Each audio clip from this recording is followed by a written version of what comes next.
Sallam bersabda, yushikur rajul minkum muttaki'an ala arikatihi yuhdithu bihadithin anni fayaqul bainana wa bainakum kitabullah fama wajadnahu fihi min halali istahlalna wa ma wajadna fihi min haramin harramna wa innama harrama Rasulullah mithlul ladzi harramallah atau kama qala Nabi sallallahu alaihi wasallam. Hadis riwayat daripada Ahmad, Hakim wa Ibn Majah.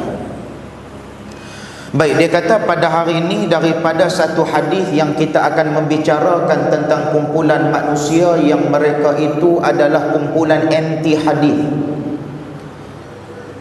Kalau kata kita tengok dalam kita punya tempat pada hari ini masih lagi ada lagi kumpulan-kumpulan ataupun ajaran-ajaran yang mana mereka ini termasuk dalam kumpulan yang menjadi pelopor kepada anti hadis baginda Nabi sallallahu alaihi wasallam.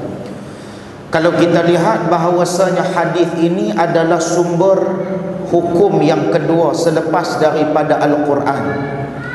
Sebab tu bagi seluruh umat Islam yang berpegang dengan aliran pemikiran akidah Ahlus Sunnati wal Jamaah, maka tidak boleh tak berpegang kepada hadis ataupun kepada Al-Quran. Sama ada kok-koklah orang bertamindah ni dia nak pegang kepada Quran, tak mau pegang hadis, ataupun dia nak pegang kepada hadis, tak mau pegang kepada Quran, salah satu. Maka orang yang dia berpegang kepada Al-Quran, dia tolak hadis, ini nama dia digelarkan sebagai Quraniyun. Orang yang mereka ni berpegang mutlak kepada Al-Quran semata-mata. Maka kalau kata kita lihat pada hari ini di Malaysia ni, benda ni dah memang ada dah. Kalau kata kita lihat nama yang disebutkan sebagai Kasim Ahmad, itu antara orang yang menjadi kepada pelopor bagi orang yang disebutkan sebagai anti kepada hadis baginda Nabi sallallahu alaihi wasallam. Baik, dalam hadis ni kata Nabi sallallahu alaihi wasallam, yushikur rajul, akan tiba kepada kamu di mana seseorang lelaki di antara kamu tadi, minkum muttaki'an ala arikatih, mereka ini akan duduk di atas kursinya. Kursi di sini ni tuan-tuan yang mana yang ada pen tu tolong perbetul, dia bukan kursi. Kalau kata kita pergi ke restoran Arab, muttaki'an ni dia tak panggil duduk atas kursi nah. Muttaki'an ni dalam bahasa Arab maksud dia apa dia? Kalau kata tuan-tuan pergi ke restoran Arab Hadramaut di Perda ke di sekitar sini Asiatika ke, kalau kata ada hak jenis sofa yang jenis duduk di lantai, dia jenis sofa yang duduk di bawah tu. Kemudian dia ada tempat letak tangan ekstra. Yang tu nama dia takaya. Tempat letak tangan tu nama dia takaya. Maka itulah nama dia orang yang duduk dalam keadaan ittika. Maka yang itulah nama dia muttaki'an ala arikatih. Dia jenis duduk atas tu. Kalau kata duduk atas kerusi lagu saya ni, dia tak panggil duduk dalam keadaan ittika. Tu kita kena bagi beza sikit. Ni bahasa hadis. Baik, Nabi kata mereka ni jenis duduk di atas kursinya, dan kemudiannya yuhdithu bihadithin anni. Nabi kata mereka ni kalau kata bercakap tentang hadis tentang Nabi sallallahu alaihi wasallam, seolah-olah mereka tahu segala-galanya. Ada tak tuan-tuan jenis lagu ni? Cukup ramai. Dia bercakap ni dengar macam mana kejap, dengar tu macam mana sedap ni, hingga semua tu tak betul belakang. Hak daripada hadis Nabi sallallahu alaihi wasallam ni pun ada orang yang berani petikai, sedangkan ulama-ulama terdahulu tak berani nak petikai. Mai kita pada hari ini ni yang berani kata yang tu bukan hadis daripada Nabi sallallahu alaihi wasallam, dan kalau kata hadis pun kita tak pakai. Jenis bagi dia tadi, dia jenis lagu mana? Fayaqul bainana wa bainakum kitabullah. Antara kamu, antara saya, antara kita semua ni, dia nanti kata ada satu kitab, nama dia Kitabullah. Maka bagi mereka yang kata kelompok anti hadis ni tadi, mereka cuma menerima Al-Quran dan mereka menolak selain daripada tu. Hari ini dalam Al-Quran ada tak cerita tentang suruh semayang? Ada. Tapi kaifiat nak semayang tu Allah Ta'ala tak bagi tahu dalam Quran. Kamu kena mula dengan takbiratul ihram, kamu kena akhir dengan salam sebagai contoh. Dia tidak ada.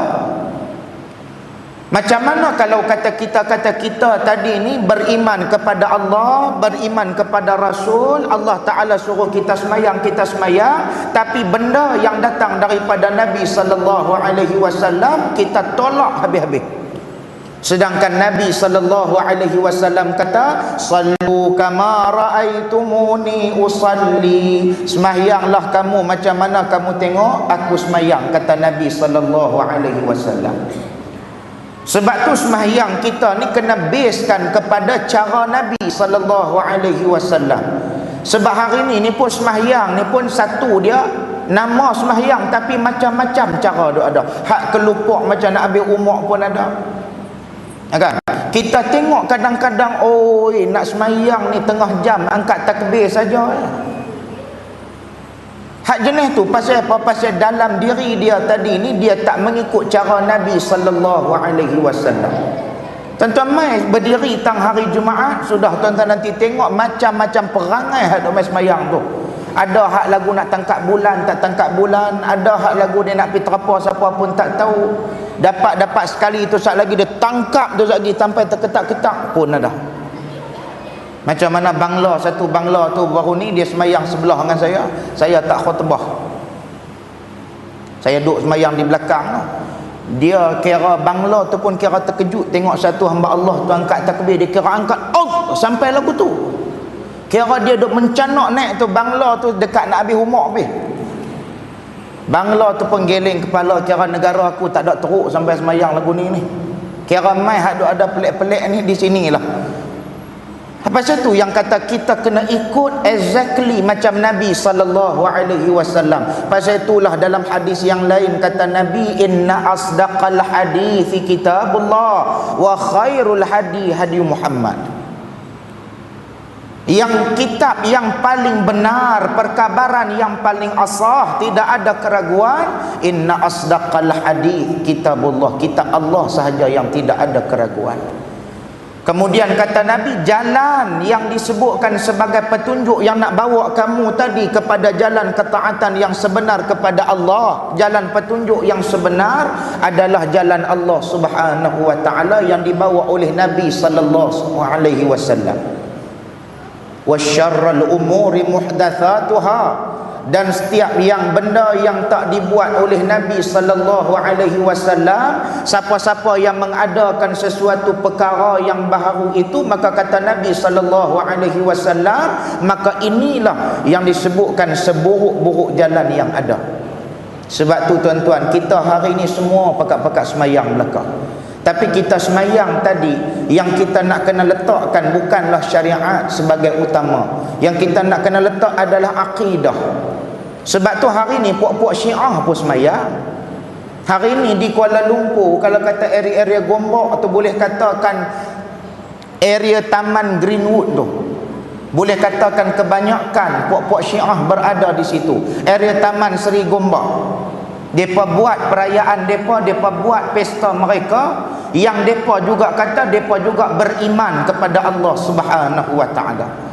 Pasal itulah hikmah kalau kata kita nak tahu, Allah Ta'ala berikan kepada Nabi pensyariatan ini kebanyakannya selepas daripada Nabi sampai di bumi Madinah. Antara pensyariatan yang berlaku selepas daripada Nabi sampai ke bumi Madinah ini adalah pensyariatan sekarang yang kita tengah jalani, ialah ibadah puasa. Ibadah puasa ini mengikut qaul para jumhur para ulama difardukan dalam bulan Sya'ban, tahun yang kedua selepas daripada hijratul Rasul sallallahu alaihi wasallam. Maka ada orang tanya dengan saya, habis tu yang 13 tahun Nabi berada di Mekah, apa yang Nabi buat? Kalau kata kita lihat, Nabi berada di Mekah selama 13 tahun, kemudiannya 10 tahun lagi Nabi berada di Madinah. Maksudnya 13 tahun itu apa yang Nabi sallallahu alaihi wasallam buat, dan 2 tahun berbaki di bumi Madinah itu apa yang Nabi buat sebelum difardukan puasa ini. maka Nabi buat satu perkara yang paling penting sebelum turunnya syariat adalah tarsihul aqaid. Nabi dia pasak benih akidah, Nabi dia tanam benih akidah, Nabi semat benih akidah dalam-dalam kepada seluruh umat manusia pada waktu itu. Yang mana perkara yang di antara syariah dengan akidah itu adalah perkara yang paling penting, ialah perkara akidah.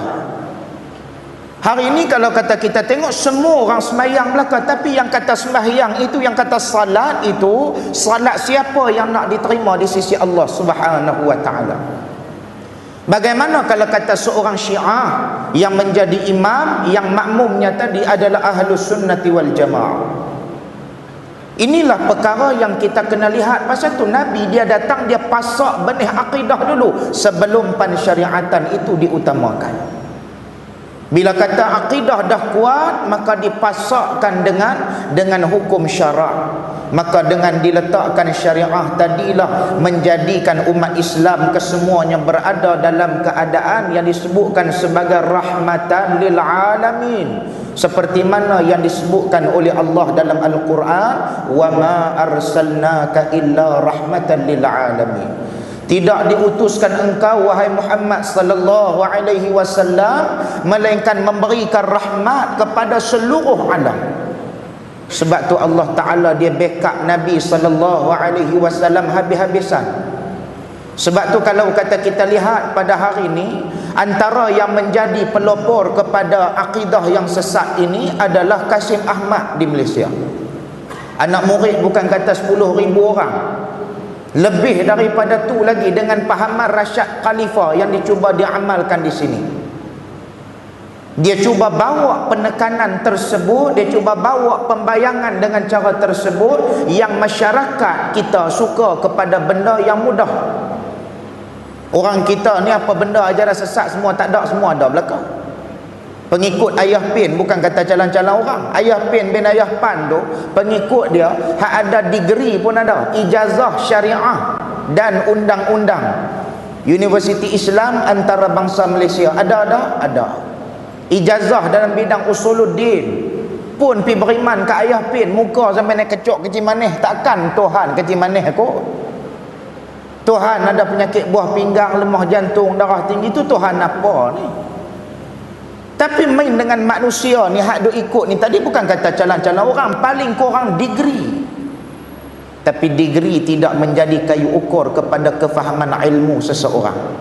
Sebab tu kalau kata kita lihat pada hari ini, maka anti hadis ini antaranya adalah yang dibawa oleh Qasim Ahmad itu, yang mana buku dia telah pun diharamkan.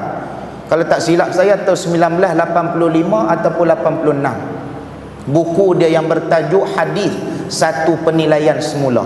Berani nak menilai hadis dia tu siapa? Inilah yang ada pada hari ini. Kemudian 1992 kalau tak silap dia tulis pula lagi satu buku, hadis jawapan terhadap kritikan. Dia tulis macam-macam ni, seolah-olah nak membenarkan kata dia tadi. Sebab tu kita kena ingat, ini hadis Nabi sallallahu alaihi wasallam telah pun menyebutkan kepada kita tentang kedudukan perkara ini, dan Az-Zahabi kata bahawasanya hadis ini adalah hadis yang sahih. Maka sebab tu kalau kata kita lihat disebutkan dalam ni, fama wajadna fihi min halalin istahlalna. Depa kata kalau kata dalam ni ada perkara yang halal, maka halal bagi diri kita. Dalam mana? Dalam Al-Quran. Kalau dalam Al-Quran ada perkara yang halal, halal bagi diri kita. Wa ma wajadna fihi min haramin haramna, kata depa. Kalau kata dalam Quran juga kata haram, maka haram juga bagi kita. Yang pentingnya apa dia? Al-Quran sahaja yang kita pegang, hadis kita kena tolak. Maka saat ini kita akan tengok sedikit berkaitan dengan ciri-ciri orang yang anti kepada hadis Nabi sallallahu alaihi wasallam. Maka ala wa inna ma harrama Rasul sallallahu alaihi wasallam mithlu alladhi harrama Allah. Ingatlah kata Nabi sallallahu alaihi wasallam, apa yang telah diharamkan oleh Rasul Allah itu bahawasanya sama dengan yang diharamkan oleh Allah Subhanahu wa taala. Ingat, dalam hidup kita ni kalau kata kita tak mengikut jejak langkah langkah Nabi sallallahu alaihi wasallam, tuan-tuan nak ikut siapa? Sebab tu bagi ancaman kepada orang yang berpegang kepada anti hadis ini, yang paling besar adalah penyelewengan daripada sudut akidah. Iaitulah yang pertamanya, mereka ini menolak hadis secara total sebagai sumber akidah dan juga perundangan Islam. Satu dia. Nah, yang pertama yang mereka ini boleh dikategorikan sebagai akidah yang batil, sebagai akidah yang sesat, iaitulah yang pertamanya apabila mereka menolak hadis secara total. Mereka tak kira hadis tu hadis yang sahih ataupun hadis itu hadis yang dhaif. Ingatlah, kalau kata hadis tersebut adalah hadis yang sahih, sesiapa yang mengingkarinya adalah hukumnya kufur kepada Allah Subhanahu wa taala. Benda tu adalah hadis yang sahih. Nah, kalau kata hadis itu termasuk dalam hadis yang dhaif, ada sebahagian, contohnya Ibnu Hazim, contohnya lagi yang disebutkan sebagai Ibnu Hajar Al-Asqalani, mereka mengatakan sekiranya hadis itu tidak termasuk dalam dhaif jiddan, maka dia boleh beramal setakat diri dia sendiri, maka itu yang disebutkan sebagai hadis dhaif. Dia bukan dhaif jiddan. Kalau kata dhaif jiddan, tak boleh sampai langsung kepada orang. Yang kita hari ini, yang kita kena tolak adalah hadis yang maudhu'. Benda yang Nabi SAW tak kata pun, tiba-tiba kita pergi bubuh kata benda tu Nabi SAW kata. Macam mana ada seorang ulama yang dia ini pernah menulis dalam beberapa riwayat-riwayat tu sebenarnya riwayat yang palsu. Saya tak ingat nama dia, saya tak ingat, minta maaf sungguh. Sebab dia buat satu hadis yang disebutkan beberapa hadis palsu, dengan sebab pada waktu tu orang tak berapa gemar baca Al-Quran. Orang lebih gemar membaca kitab-kitab fiqh, membaca daripada sudut fiqh. Orang tak gemar membaca Al-Quran, maka dia jadikan siapa yang membaca surah sekian-sekian-sekian maka mendapat pahala sekian-sekian-sekian. Maka dekat dia nak mati, dia bagi tahu benda tu, walaupun benda tu benar, maka daripada sudut hadis yang diriwayatkan itu tidak termasuk dalam hadis yang sahih, bahkan ditolak ke semua apa yang telah diriwayatkan. InsyaAllah esok saya akan sebut nama dia, saya kena cek balik dalam kitab. Nah, sebab dia mengarang hadis-hadis palsu, walaupun tujuan dia tu baik. Tujuan dia nak menggalakkan orang supaya membaca Al-Quran. Sebab orang banyak dah baca kitab-kitab fiqh, banyak baca kitab-kitab akidah, sehingga ke orang melupakan Al-Quran. Niat dia sangat-sangat murni, kita puji. Tetapi dalam ilmu hadis amat-amat ditegah perkara tersebut. Sebab kata Nabi sallallahu alaihi wasallam, "Man kadzdzaba alayya muta'ammida falyatabawwa maq'adahu minan nar." Siapa-siapa yang cuba mengatakan benda yang aku tak kata, kadzdzaba alayya, berdusta atas nama aku. Dahlah aku tak kata, pi bubuh pula kata aku kata. Inilah yang Nabi sallallahu alaihi wasallam paling gerak. Bahkan kita akan menempatkan diri kita di mana? Dalam neraka Allah Azza wa Jalla. Sampai bila? Khalidina fiha abada, selama-lamanya. Sebab benda yang Nabi sallallahu alaihi wasallam tak kata, kita kata. Yang kedua, mereka ini penyelewengan yang teruk daripada sudut akidah dengan sebab mereka menolak syahadah. Tu yang kita duk bersyahadah, asyhadu an la ilaha illallah tu, wa asyhadu anna Muhammadar Rasulullah. Kita ni syahadah ni tak boleh tambah, tak boleh tolak, tak boleh berkurang. Ya, kata syahadah kita tu. Macam puak-puak Syiah sebahagiannya, mereka itu termasuk dalam kumpulan yang menolak terus, yang disebutkan sebagai Nabi sallallahu alaihi wasallam. Ada yang tolak, ada yang terima. Tapi kebanyakannya terima, tetapi mereka meletakkan kata Sayyidina Ali sebagai kata tambahan dalam ucapan syahadah. Itu juga batil. Sebab tu kita tak boleh menambah, kita tak boleh berkurang. Macam anti hadis, depa pergi berkurang tentang nama Nabi, depa tak sebut dah. Depa tak bersaksi akan Nabi sallallahu alaihi wasallam. Mereka tak naik saksi bahawasanya Nabi sallallahu alaihi wasallam itu sebagai utusan Allah Azza wa Jalla. Ini juga tidak termasuk dalam akidah Ahlus Sunnati wal Jamaah. Baik, kemudian yang ketiganya adalah mereka menolak qada dan qadar Allah. Sedangkan itu termasuk dalam rukun Islam, rukun iman yang keenam. Kalau kata kita tolak qada dan qadar, maka kita termasuk dalam kumpulan yang tidak lagi beriman, bahkan kufur kepada Allah. Kemudian memesongkan pengertian sebenar ayat-ayat Allah. Sebab Rashad Khalifah ni dia orang akademik. Bila sebut kata orang akademik, dia bukannya orang agama, bukannya kata ilmuwan agama. Maka dia terjemah ayat Quran mengikut kemampuan akal. Kita kena ingat, ayat Al-Quran kita tak boleh terjemah ikut suka kita. Macam yang selalu saya duk ulang, ayat yang kata, banyak orang duk kata apa, Allah Ta'ala ni nak buat apa-apa tinggal kata bercakap jadi, maka jadi saja. Hak yang ni sedangkan dalam dalam ayat lain Allah Ta'ala kata, Allahul ladzi khalaqas samawati wal ard wa ma bainahuma fi sittati ayyam. Allah Ta'ala kata bahawasanya khalaqa, Allah Ta'ala kata aku yang telah menciptakan langit. Maksudnya Allah Ta'ala kena buat. Sebab tu bila sebut kata Allah Ta'ala kena buat menggunakan qudrah tadi, maksudnya dengan kalam tak boleh jadi apa-apa. Kalam adalah sesuatu yang tidak dapat merubah sesuatu. Tuan-tuan cuba bagi tahu, kata saya nak cat rumah, duk menyanyi 20 tahun dah saya nak cat rumah. Rumah tak akan dicat kalau kata tuan-tuan tak pegang berus, tuan-tuan tak cat. Maka sebab itulah bila sebut kata ayat Al-Quran itu nama dia isti'arah tamthiliyah, ta'aluk perbandingan kudrat Allah Ta'ala itu, laju dia macam mana Tuhan itu berkata-kata. Ini daripada sudut ilmu akidah.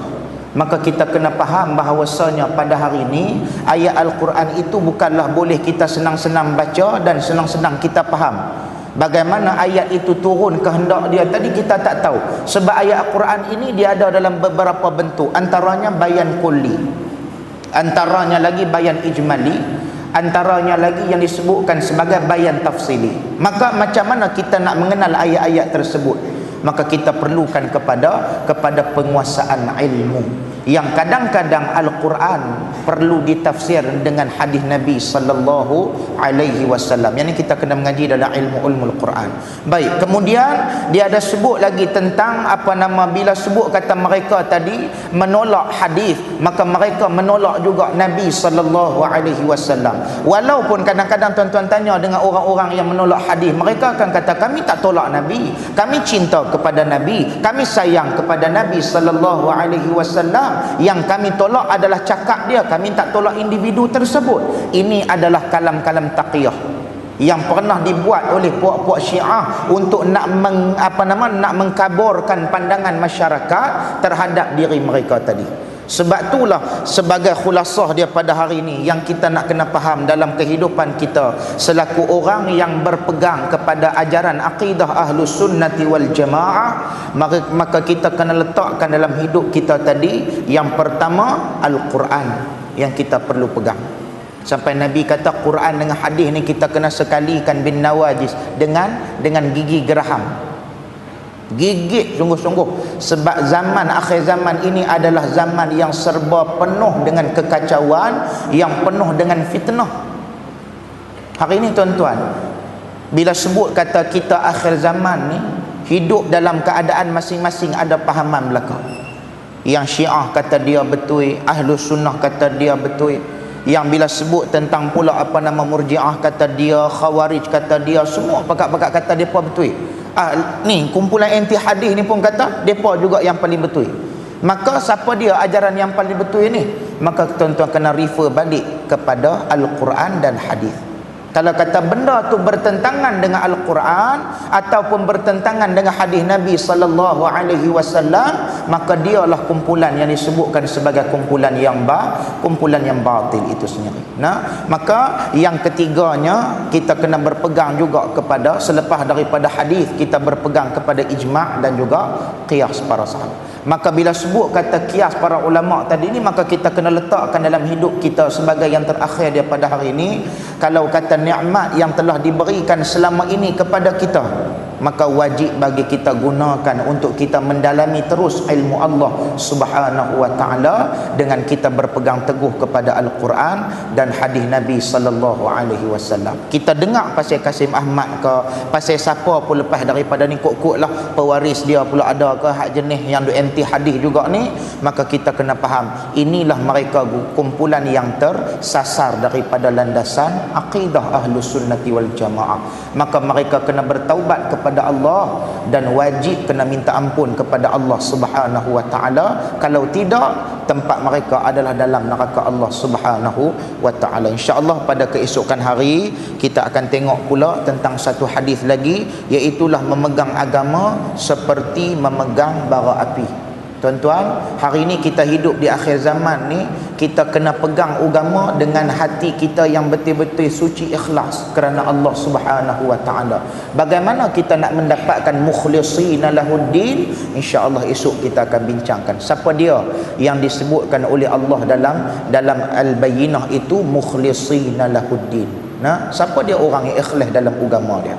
Mudah-mudahan kita semua diberkati oleh Allah Subhanahu wa taala. Saya minta ampun dan maaf andai kata ada terkasar bahasa, terlanjur bicara dalam kuliah kita pada petang ni. Sesungguhnya yang baik itu datang daripada Allah, salah dan silap kelemahan diri saya sendiri. Siru ala barakatillah. Assalamualaikum warahmatullahi wabarakatuh. A'udzubillahi minasyaitonir rajim. Bismillahirrahmanirrahim.